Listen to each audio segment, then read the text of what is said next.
Kingston, as are the other people who are part of our Plantiful team. Judy Bierma, Sarah Gordon, Claudette Richardson, and Bob McInnes. During the webinar, you will be muted. You can ask questions to the presenter and communicate with the hosts using the Zoom chat window at the bottom of your screen. Tonight's presentation will be about 20 minutes, and after that, Jude will read your questions and there will be lots of time for our guests to respond. Please note that we are recording this session, so you'll be able to find a link to the recording or refer it to other people on the 350 Kingston website. And now it's my pleasure to introduce Agnes Urlocker. Agnes joined Earthsave Canada just under a year ago to share her interest in plant-based eating through public education.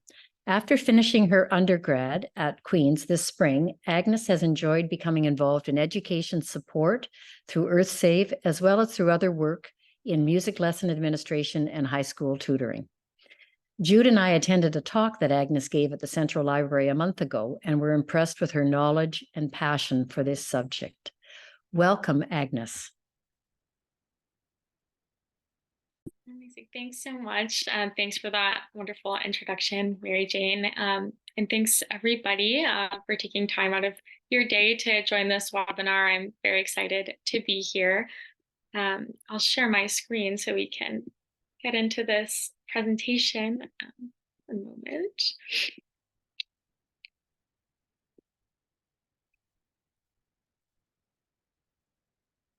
Alrighty. So can everybody see these slides all right? Let me know if, okay, awesome, I got a thumbs up. Any issues, please type in the chat if that comes up. I'd like to start today by asking everybody to think about what you had for breakfast this morning, if you can remember. And whether that's part of a typical breakfast routine you might have. Was it maybe something different? You make that breakfast yourself? Did someone give it to you? Or otherwise, where else did it come from before it made its way to your plate? Sometimes we get in these routines and we don't often think about, we get so into a routine we can stop thinking about what it is that we do every day or every morning to make our breakfast. Most mornings I have oatmeal for breakfast. Oats are grown in Canada currently and imported from other parts of the world, such as the United States, but they weren't always grown in this part of the world. Genetic sequencing has allowed us to see that oats originated in the Mediterranean as well as the Middle East as two distinct species. And they are brought here or to this part of the world during the early 17th century by European colonizers to feed horses. And as horse feed, oats quickly became the primary fuel for what we know as the agricultural revolution.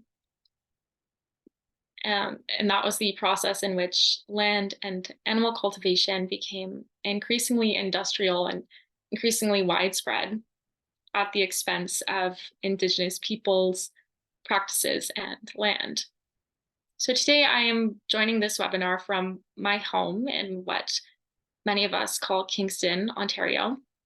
And here I am situated on the territory of three distinct Indigenous nations, the Huron-Wendat, the Anishinaabe, and the Haudenosaunee peoples.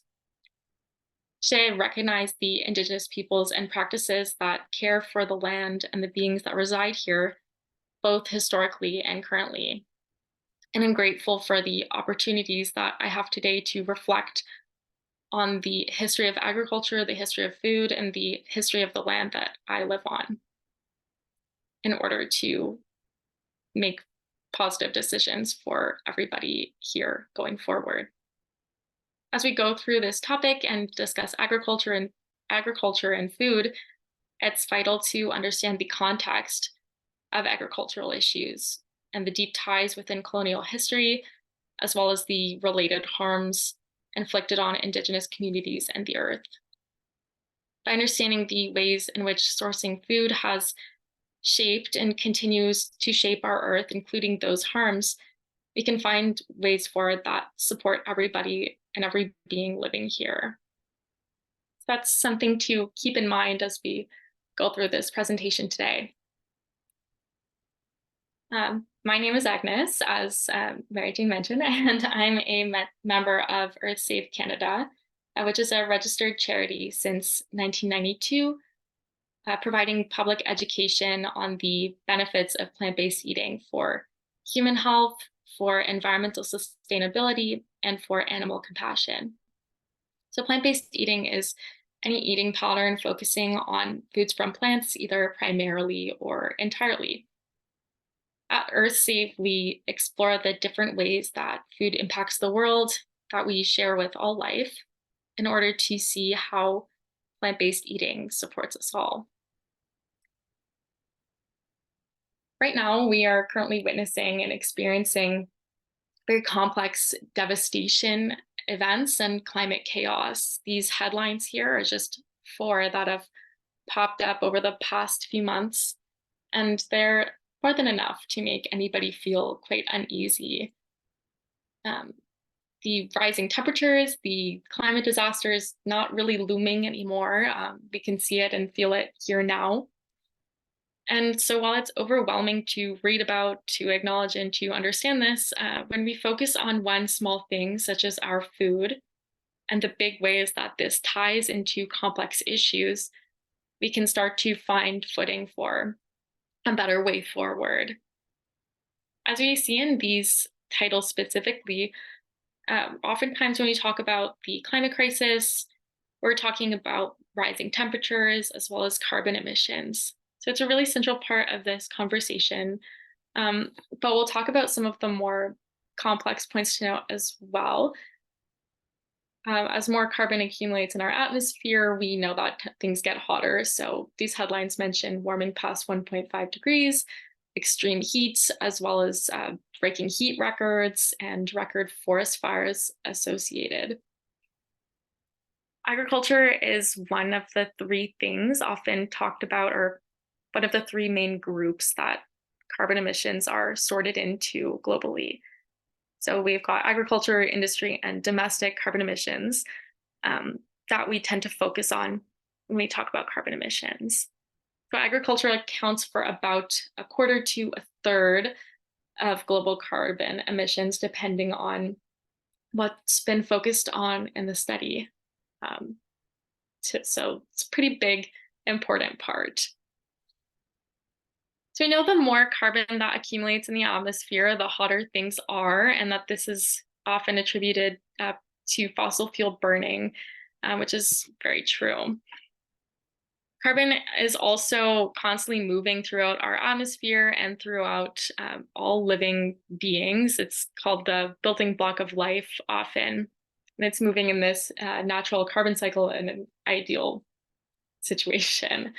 So that would mean carbon is emitted and absorbed at the same rate, emitted through non-photosynthetic organisms like you and I as we breathe out, and then absorbed by photosynthetic organisms as they breathe in. But we also are, as I mentioned, burning fossil fuels from deep earth sediment where it previously was accumulating. So emissions are much more higher than absorptions. And absorptions are much lower than in an ideal situation, as we're also cutting down trees and taking away more potential for carbon to be absorbed. And this is done through clear cutting or deforestation primarily. As we get these hotter and drier temperatures from higher carbon emissions, we're also increasing the chance and the severity of forest fires. And that was something we really all saw this past summer.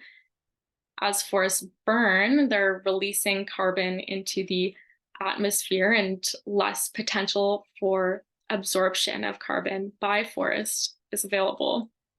And that further makes things hotter, makes things drier. And that's one example of a feedback loop that we talk a lot about when it comes to the climate crisis. As this happens and carbon emissions accumulate, the ocean is also acidifying. The ocean is another carbon sink or potential spot for carbon to be absorbed. But as more carbon is absorbed by the ocean and the oceans acidify more, then less carbon can be absorbed by the ocean. And it further intensifies this disrupted cycle. So it's really there's many things at play here exacerbating one another. And it's important to see the ways in which agriculture ties into all of this. Agriculture is the leading cause of deforestation worldwide. So it's a really large contributor to that process in which we remove potential carbon absorption by biodiversity and also release carbon that had been previously stored by that biodiversity. As things get hotter and drier and we try and grow crops on the land that was just deforested, we also need more fresh water to be withdrawn to grow the same amount of crops that had been previously supported in less dry, less warm conditions. And agriculture uses a ton of fresh water. It's actually the leading, requirer, if that's the right word, freshwater withdrawals. So about 70% of global freshwater withdrawals go toward agriculture. And this will increase as temperatures get hotter and drier if things keep going the way they do when it comes to agricultural practices. Freshwater is also decreased in its health or its potential to be usable for humans from things like runoff from agriculture, runoff in the form of fertilizer waste, as well as animal waste. And so agriculture has a couple of different really big roles in disrupting the carbon cycle and our Earth's natural processes as a whole. But we obviously know we need to eat, and we can't just eliminate the eating altogether. So that's why it's important to take a closer look at what kinds of crops, what kinds of processes are the big culprits of these promoters of destruction. So I want to start doing that by looking at this chart of global land use. And this is from Our World in Data.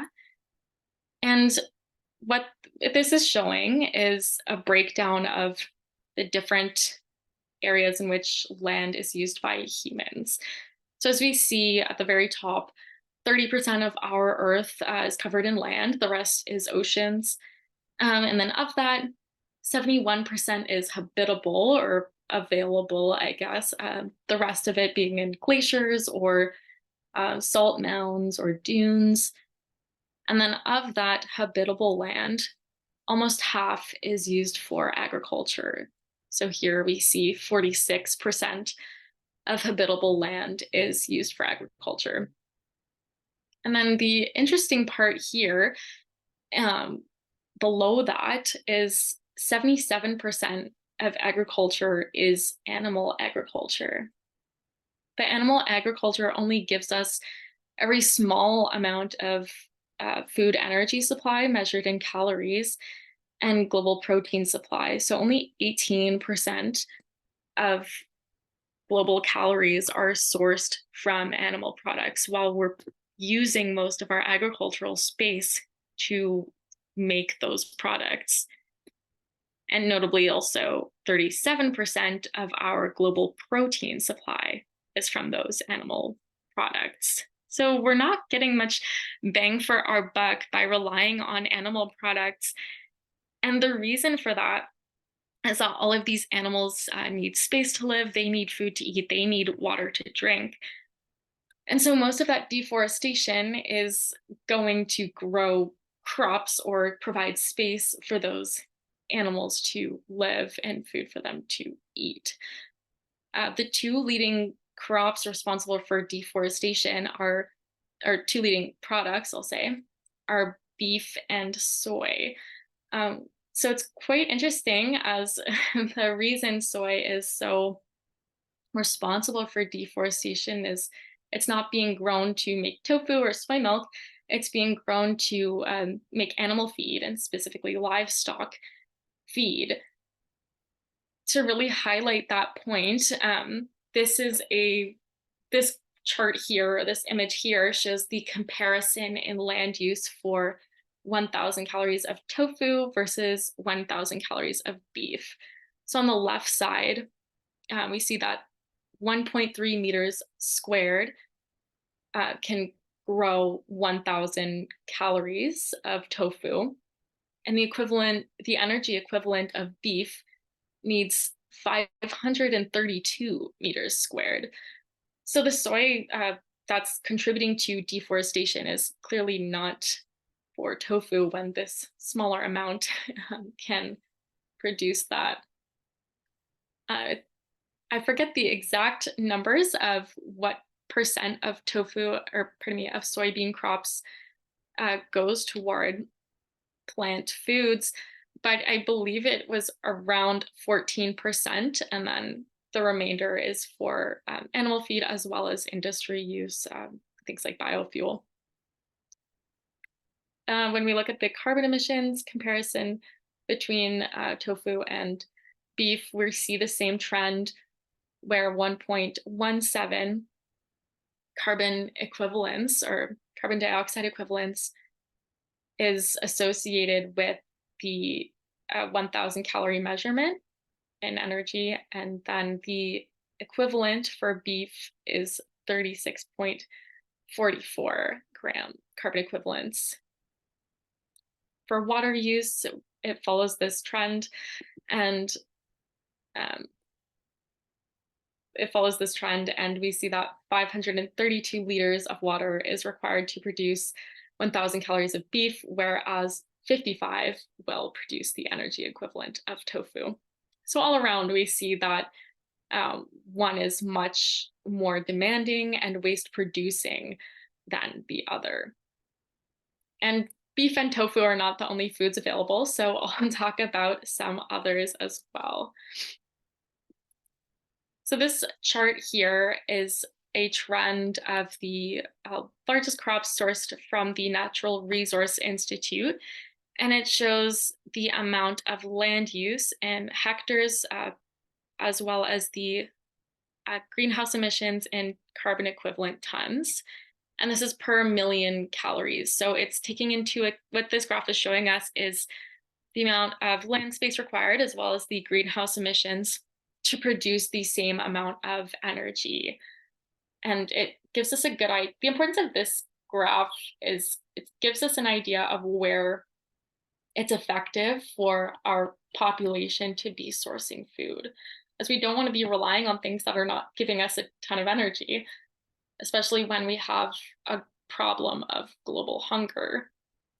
At the very bottom, we see that beef really exceeds the rest of crops and requirements for pasture space, as well as land use change and greenhouse emissions. And so it's really highlights that issue again, where it's just not something we should be focusing on, let alone expanding to support our population. Moving up the graph, the second most impactful is sheep and goat meat, and other types of red meat. And then following, we have dairy, poultry, farmed fish, eggs, and pork. And then finally, following that, we see the plant crops. I'd like to shed some light here and just have everybody look at the very top of this graph. Right below sugar, we have palm oil. And palm oil is a big contributor to deforestation. But the important point I want to highlight is that it's a bit of a different issue. We often talk about palm oil when we talk about deforestation, but the issue has to do more with agricultural processes overall, as well as product demand and consumer demand, as palm oil goes into a lot of things, not just foods, but also cosmetic products, lotions, shampoos, all of that.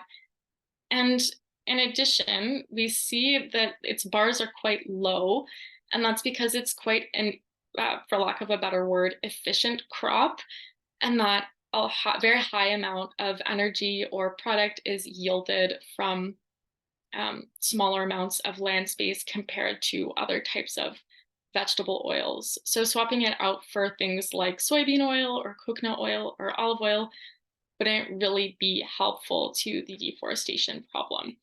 So I just wanted to touch on that, as it's a big topic when we talk about land use and deforestation.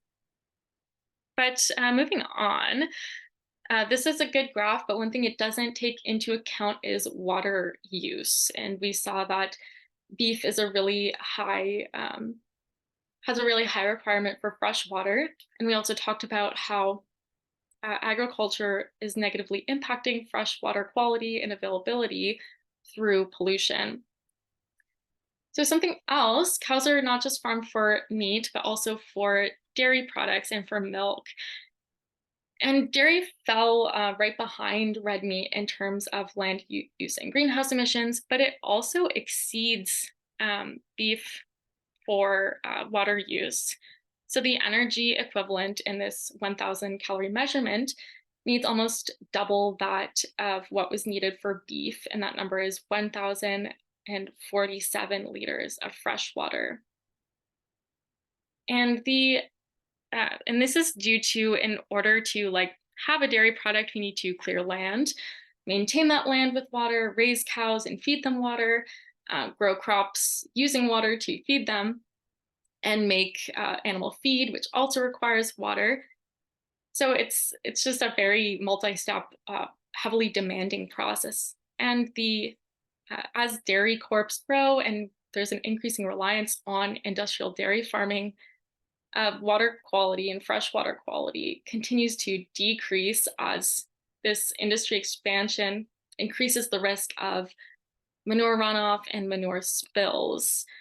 So really quite a compounding issue for freshwater availability and quality is what we see with dairy farming. And for a plant-based comparison, the energy equivalent in soy milk is produced with 152 liters of water. So still an amount, but much, much lower than this 1,047. And when we think of cow farming for meat and dairy, it's pretty logical why a high amount of water and land is required. They're big animals that eat a lot and need a lot of space and a lot to drink. But interestingly enough, the most water demanding or freshwater intensive farming is actually fish farming or aquaculture. And there's a couple of reasons for why this is. But one is that many cultivated fish are cultivated or farmed in freshwater fisheries. So instead of clearing land to grow crops, fisheries clear water space. And for certain fish, this is in lakes or in freshwater. And then water is also used in the process of making food for farmed fish, which, funny enough, comes from fish itself and comes from fishing. In order to feed these cultivated fish, we are fishing from other areas to then make fish meal and fish oil to feed the cultivated fish. So it's quite a paradox, especially when the conversation around fisheries and around aquaculture is often talked as or spoken about as an alternative to industrial fishing. When we look at what actually goes on and the process required to make food for fish, we see that it's really not. Overall, when we look at these things, we can see that the most intensive products and the most waste-producing products and foods are animal products. So a shift away from animal agriculture is also a shift away from carbon cycle disruption and a potential shift toward carbon cycle rebalancing and avoiding the worst of the catastrophes associated with high carbon emissions. when we think about that, it can seem it's like, okay, I see that and know that, but now what? And how do we get there? How do we get to a world that's not reliant on animal agriculture? And that's what I want to talk about next. This report here is called a 1.5 degree lifestyles towards a fair consumption space for all. And it was made by the Berlin Hot or Cool Research Institute in 2021. These researchers conducted this very extensive review by researching behaviors in different countries, the associated per capita carbon emissions related to consumption. And then they identified emissions hotspots, which were the most emission producing behaviors, in order to make recommendations for individuals in the countries that they looked at. And Canada was one country, and I'll talk about that on the next slide. The recommendations they made were based on feasibility they're based on effectiveness, the feasibility of making switches to an alternative behavior, as well as the impact of alternative behaviors. And so so they looked at a lot of things like housing, transport, food, and then other types of consumption. And when there's no potential feasible alternative, or the alternatives were just as carbon emitting, then that was taken into account and recommendations were not necessarily made or for those types of emission hotspots, or it was just recommended to reduce that behavior. They also looked at individual needs as well as social and economic factors in order to make sure that these recommendations aligned with the concept of a fair consumption space. And that meaning meeting one's own needs without over-consuming in order to live within a 1.5 degree limit or have a 1.5 degree lifestyle. So if we all lived this way that was recommended in this report, then we would meet the goal, potentially. But they also talked about the transition process of individual change as well as policy change. And their general conclusion that was restated throughout this report is that these are mutually reinforcing ideas, and we can't have individual change without system change and vice versa. So this graph here is one graph included in their report. And this is a little crazy on first glance, but the part that I want to focus on is the top bar where we see Canada. And this is when the researchers looked at food behaviors and food consumption in individual lifestyles in Canada. They identified animal products as an animal product consumption as an emissions hotspot. And they then made a recommendation for individuals in Canada to consume a plant-based lifestyle. And that was based, again, on the feasibility of doing so for the most people, on the effectiveness of doing that as an alternative to an animal-based lifestyle or diet, and the impact of this alternative of a plant-based diet compared to animal-based. And that was what led them to conclude that that was a top recommendation. So this was the second most impactful recommendation that they gave for Canadian individuals, the first being not traveling by car for private travel. And so the researchers they found that Canadian individuals need to reduce on average about 8 tons of carbon emissions per year in order to live within a 1.5 degree lifestyle. So Canadian individuals have a per capita carbon footprint of 13.4 tons of carbon per year. And so a reduction for everybody of 8. And then animal products accounted for about 1.2 tons of carbon emissions per capita per year. So a shift towards a plant-based diet could potentially just chop off one of those uh, carbon 8 tons of carbon emissions per year that Canadian individuals need to reduce. This supporting study was done by the University of Copenhagen, supporting in its conclusion, that is. And so these researchers did a spanning literature review on dietary patterns and their environmental impact. And they made a similar recommendation for individuals in the global north to consume mostly plants. And they stated that the general outcome is that the more plant-based a diet is, the more sustainable. And they emphasized in this report the importance of whole plant foods, and that is because the more processed that something is, the more steps go into it, the more transport of ingredients, and so that increases the environmental impact due to those multi-step processes. So the more that people can eat from whole plant foods, the less steps, the less impact, and the more sustainable.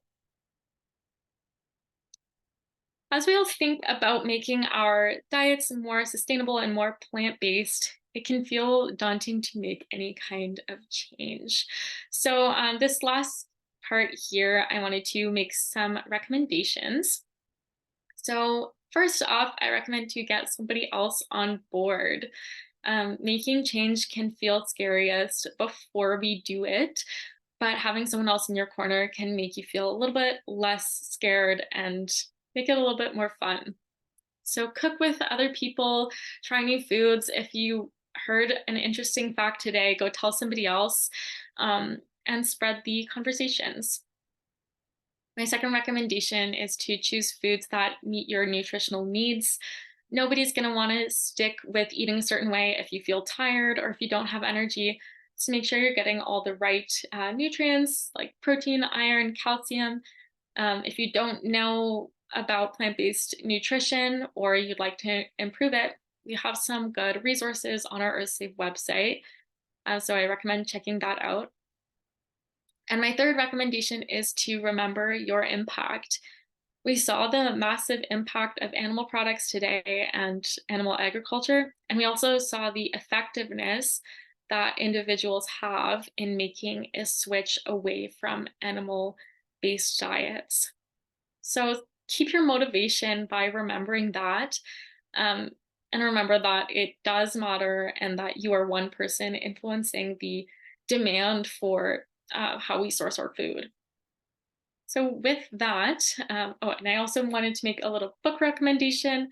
If you'd like recipes, this one here is called Seed to Plate, Soil to Sky, and it is by an Indigenous food scholar and food researcher who compiled some plant-based recipes in this book.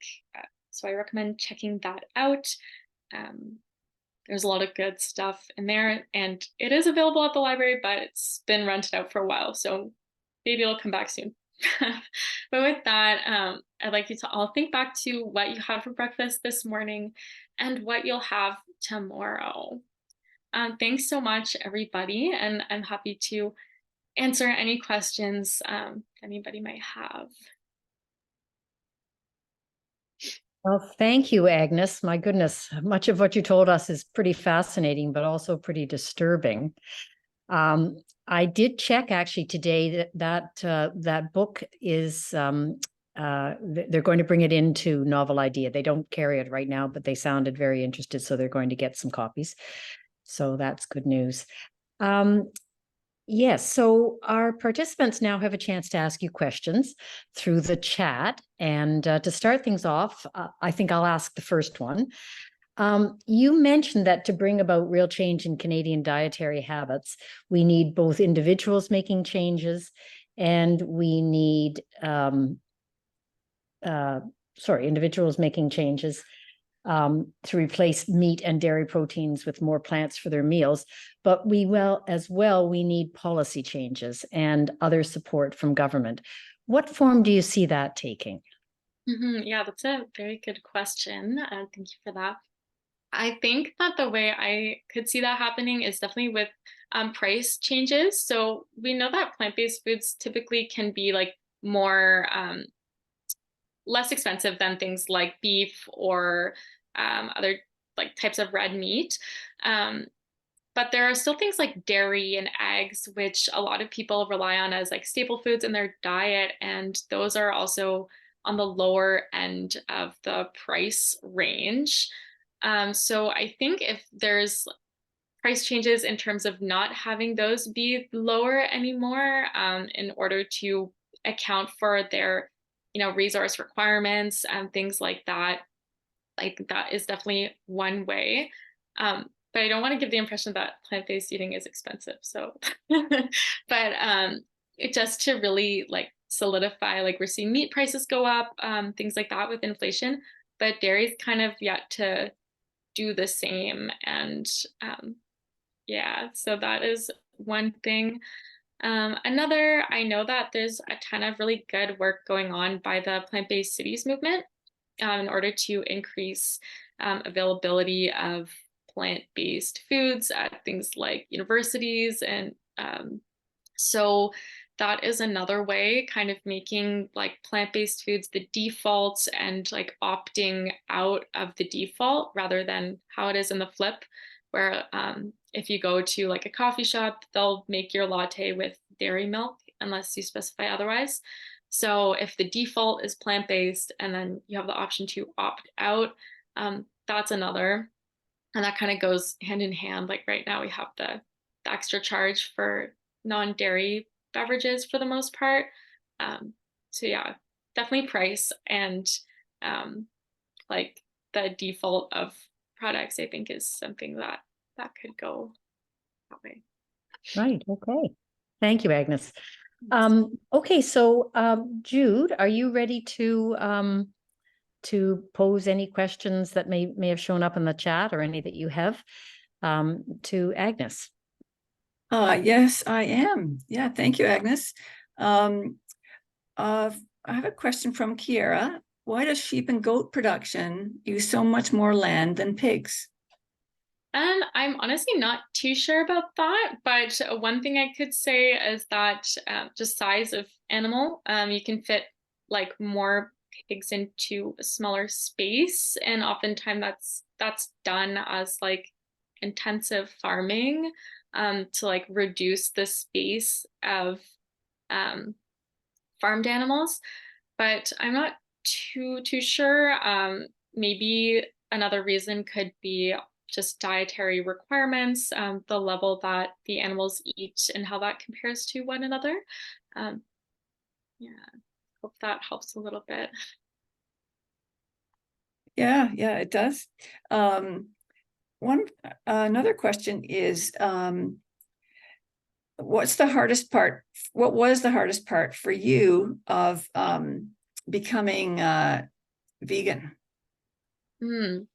I think the hardest part for me was like kind of maybe experiencing some judgment sometimes. It wasn't huge and it's not like anything, yeah, massively weighing on me, but it's kind of always a little hard if I like tell somebody that and they're like, oh, like, or like you go out to eat and they're like, oh, you're not gonna eat anything, or there's not gonna be anything for you, when usually there is. It's not typically a problem. But I always feel bad if I feel like I'm letting someone down. Um, and I think a lot of that just stems from like people maybe feeling like you're going to be judging them or something like that. So that's why I think it's important to like make it as, other people involving as you can if you're making that change. Like if you live with other people and you're eating the same things, make the new meals like a cooking experience together so that there's no judgment, things like that.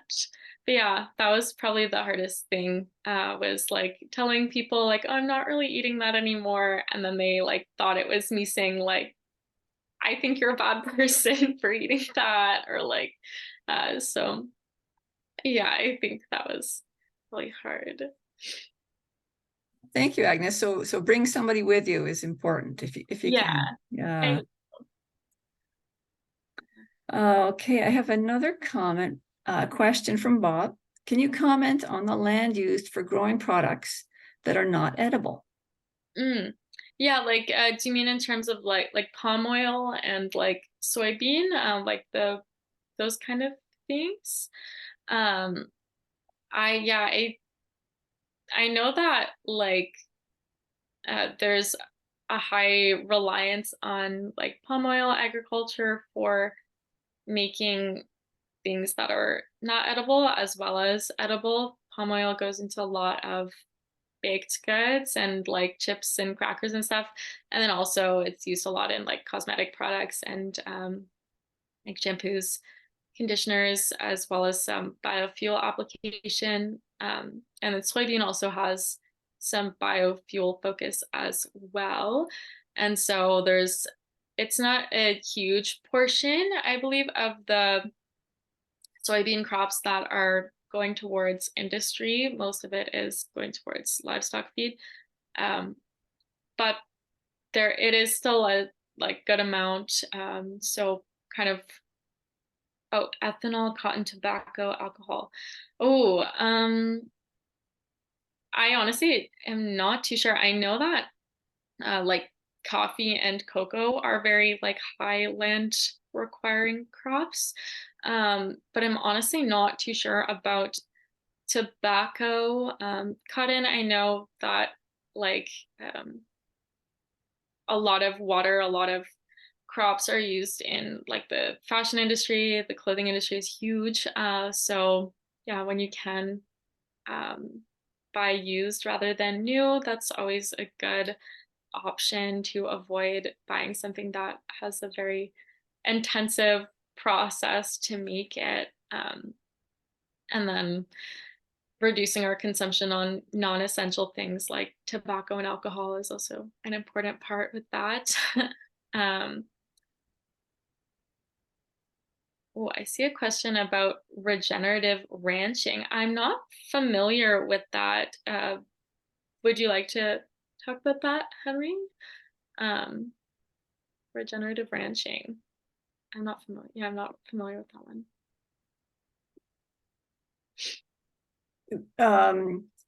Yeah, Henry, if you know anything about it, or you want to refine your question, go ahead. But otherwise, we could move on.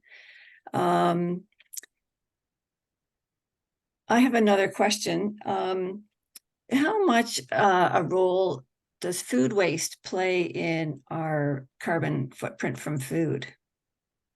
I know that like food waste is a significant part, but mostly like production food waste are is a bigger role typically than like individual food waste, but individual food waste like does still play a role. I'm not too sure the specific numbers on that.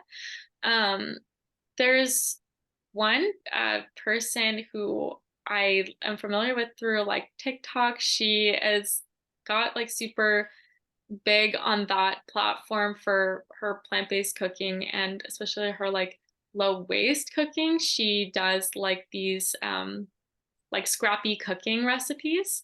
I forget her name, but her TikTok profile and her Instagram is Plant You.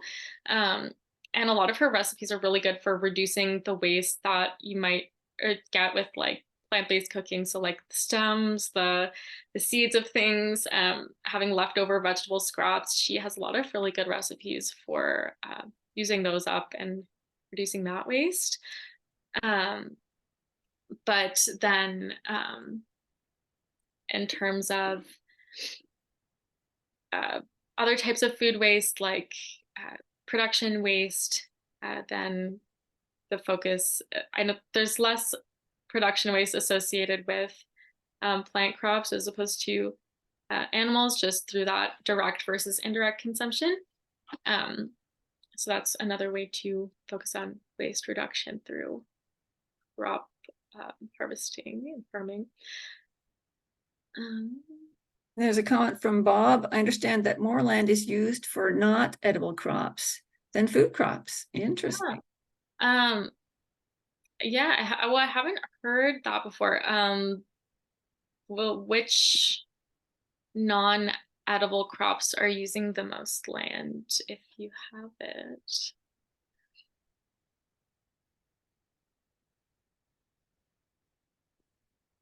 In the meantime, I prompt anybody who wants to ask a question to type it into the chat.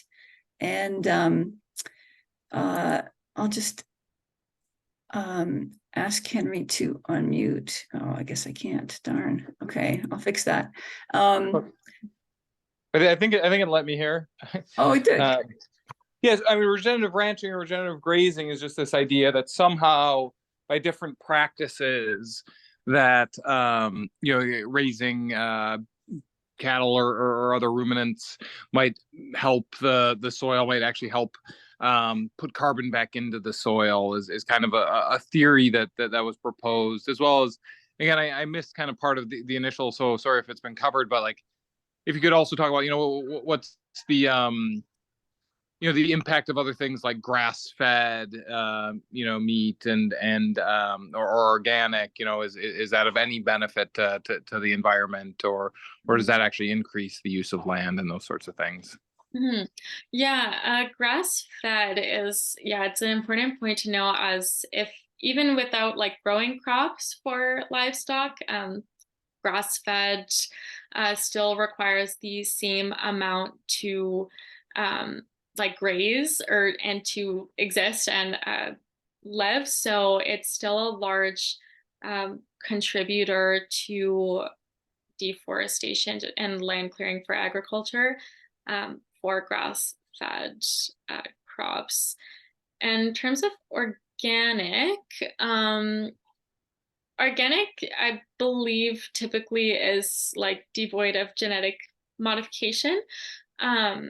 And genetic modification is a complex topic that maybe is outside of the scope of Earthsave's focus. But there's a lot to unpack with genetic modification. And some research has been tried to like modify to create more like drought resistant crops and things like that. But it's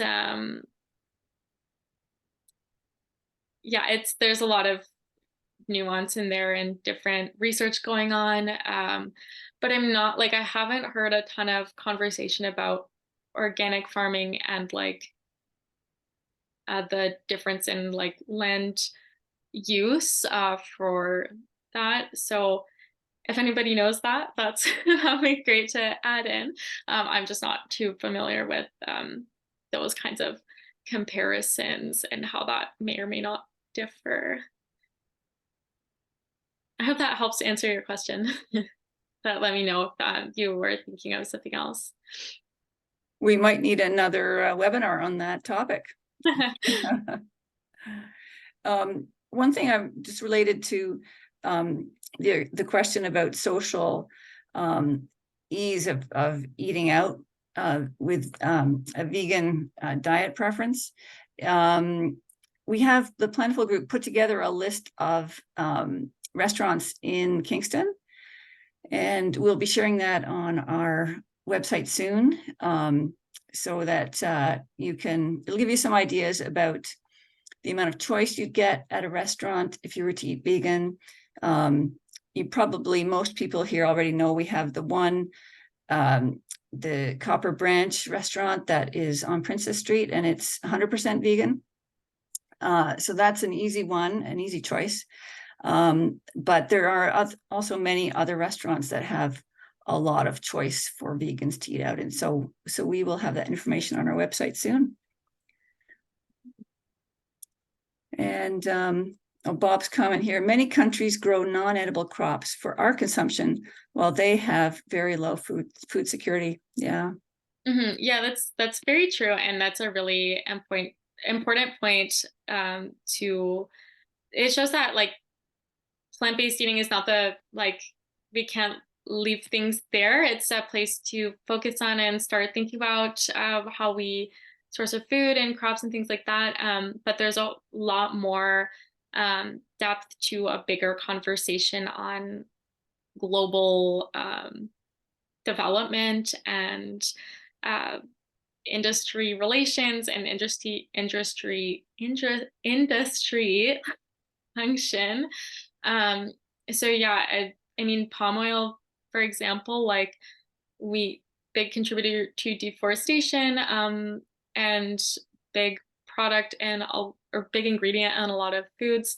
Same thing with like coffee is a big crop, which a lot of people are heavily reliant on.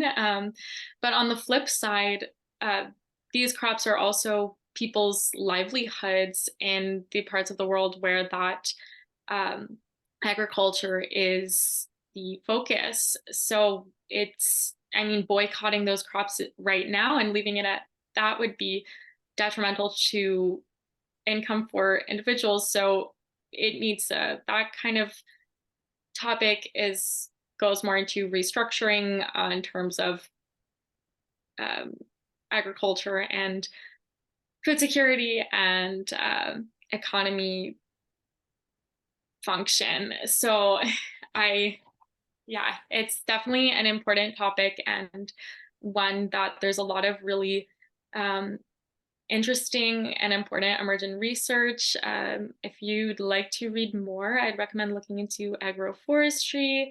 Research on that is really important for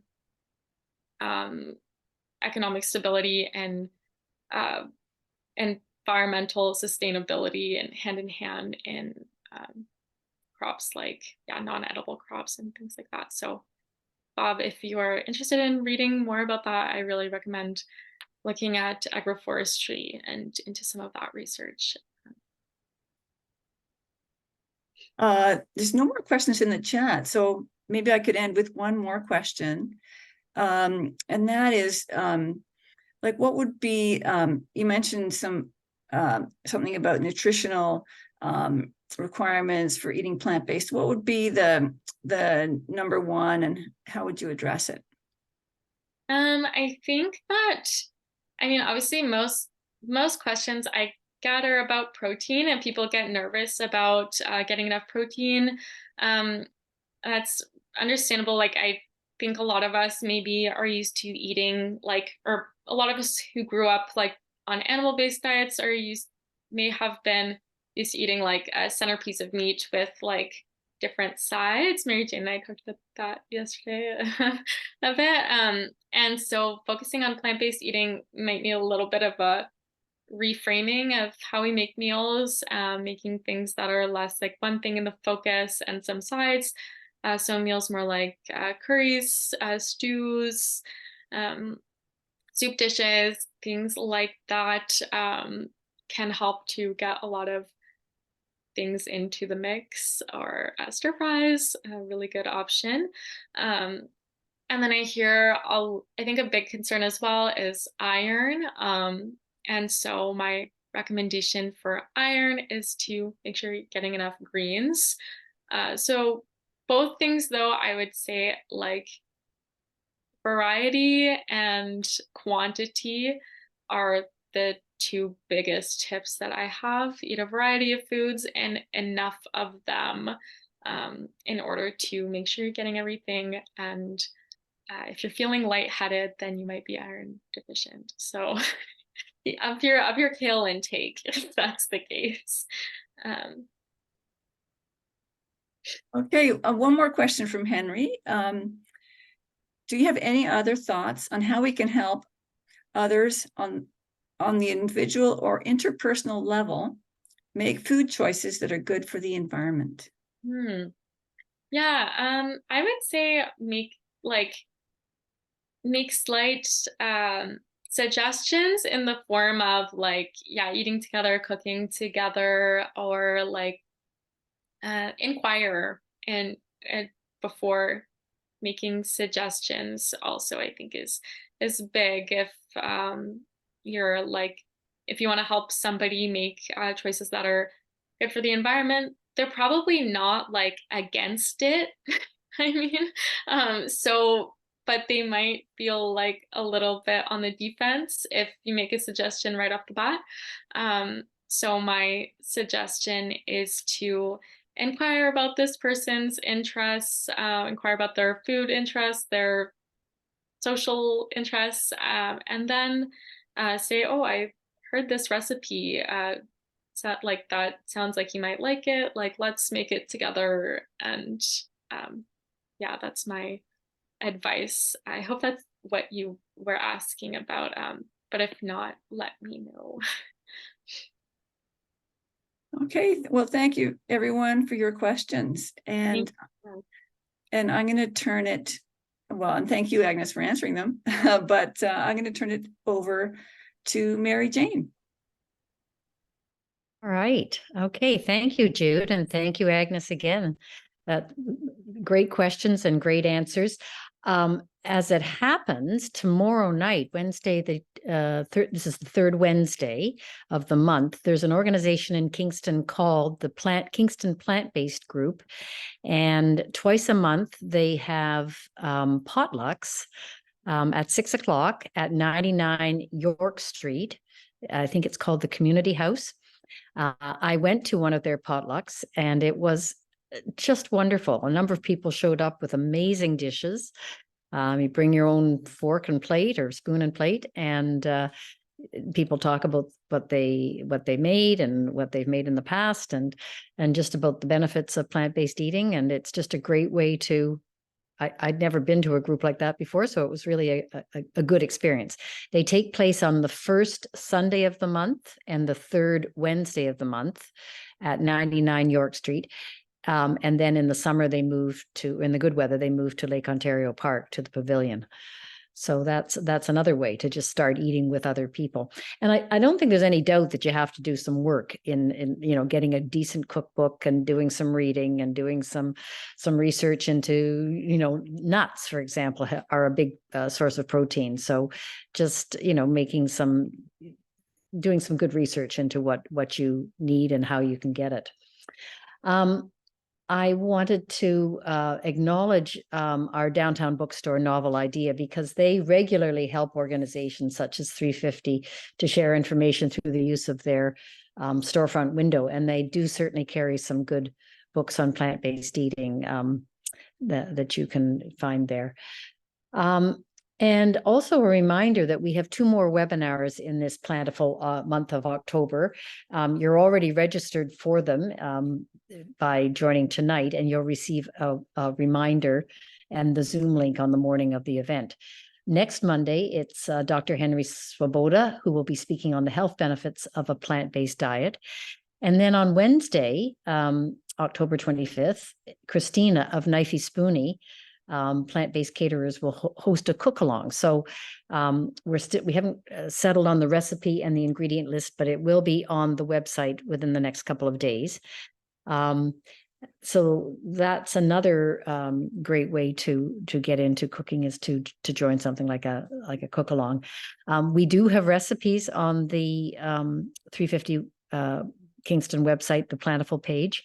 There's a couple of really good ones, and I think it's one of those things that people talk about and share recipes, and it's a great way to get into eating more plant-based meals. I'm definitely on the road to that, not anywhere near at my destination yet, but I'm working on it. Anyway, thank you all for attending tonight, and I hope we'll see you next week. And with that, I'll say good night. Thank you, everybody. Thanks. Thank you.